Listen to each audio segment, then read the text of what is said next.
Bueno, Jessica, contame un poco cómo es, por qué es importante este tipo de movilizaciones.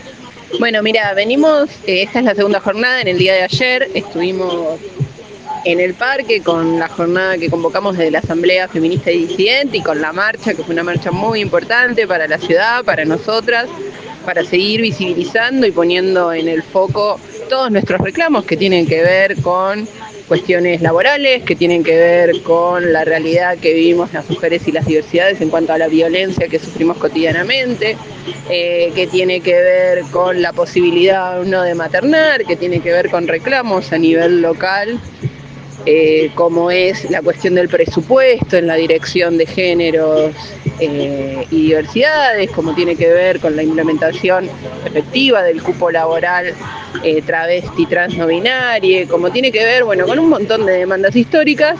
Y en la jornada de hoy, en sintonía con el paro internacional feminista y transfeminista que se está llevando a cabo en todo el mundo, por eso es internacional, queríamos no dejar pasar la fecha y estar nuevamente en las calles haciendo de esto un paro activo, porque no nos daba lo mismo quedarnos en casa tomando mate que estar otra vez en la plaza, una oportunidad para encontrarnos, para seguir organizándonos, para seguir debatiendo, para seguir, nada, estando en la calle, básicamente. ¿Cómo ve la política de género que se está implementando a nivel nacional?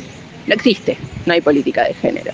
Las mujeres, las disidencias, los feminismos hemos sido atacadas por el gobierno nacional de manera sistemática, parece ser que somos las responsables de todos los males y que no solo tiene que ver con el gobierno nacional, sino que esto también lo han tomado sectores de la oposición y sectores como dentro del peronismo, del PJ, que antes hacían bandera con la cuestión de género. Bueno, hoy parece que las elecciones se pierden por culpa de que nos pasamos tres pueblos, de que se pasaron de progres y demás, cuando la realidad es que las mujeres cada 30 horas nos siguen matando, cuando la realidad es que uno hace una denuncia y no tiene respuesta y la revictimización es una constante, cuando la realidad es que sigue habiendo diferencias en la cuestión laboral, no esta brecha salarial que tanto se denuncia, o que los salarios peores pagos son los salarios vinculados a los trabajos más feminizados. Pensemos en docencia, pensemos en trabajadoras de casas particulares y trabajadoras de cuidados, pensemos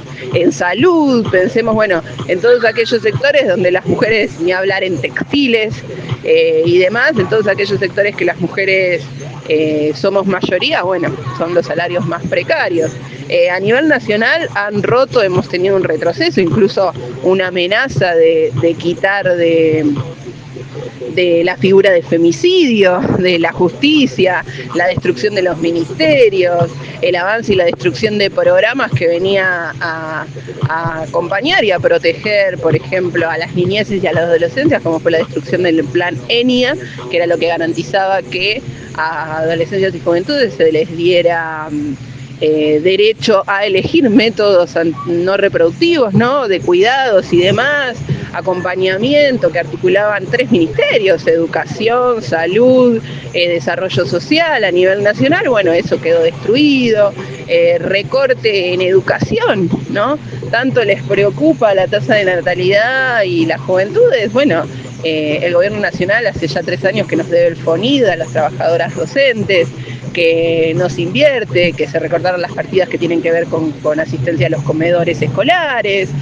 Lo mismo, o en sintonía más o menos similar, son las políticas que se vienen aplicando desde la provincia, ¿no? Donde la cuestión de las reformas educativas que hay vienen a seguir precarizando, liquidando, vaciando las escuelas, no atendiendo la realidad que vivimos en las aulas. Y pensemos que en las aulas eso, la mayoría somos mujeres, ¿no? Entonces, bueno, nada, todo esto se puso de manifiesto ayer y bueno, era un poco lo que queríamos también traer hoy a la plaza acá, encontrarnos y seguir discutiendo y seguir viendo cómo enfrentamos todas estas políticas. Quitar la figura del femicidio, digamos, es preocupante, ¿no? Es un retroceso tremendo. Vos calculá que matan a una mujer y a un femicidio, un transfemicidio sucede cada 32 horas en nuestro país en lo que va de este año.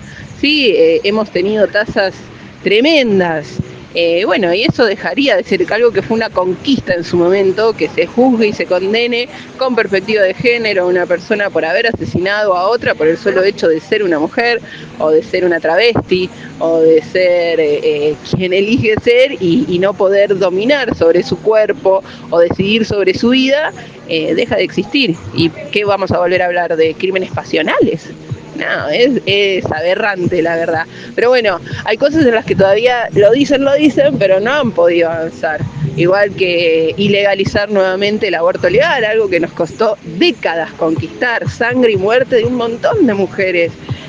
Luchas en los ámbitos de la salud, de la educación, en las calles, con compañeras que garantizaban y sostenían en la total ilegalidad, corriendo riesgo de ser condenadas o encarceladas, y tantos casos hemos tenido de mujeres que por abortar han sido encarceladas. No olvidemos Belén, ¿no?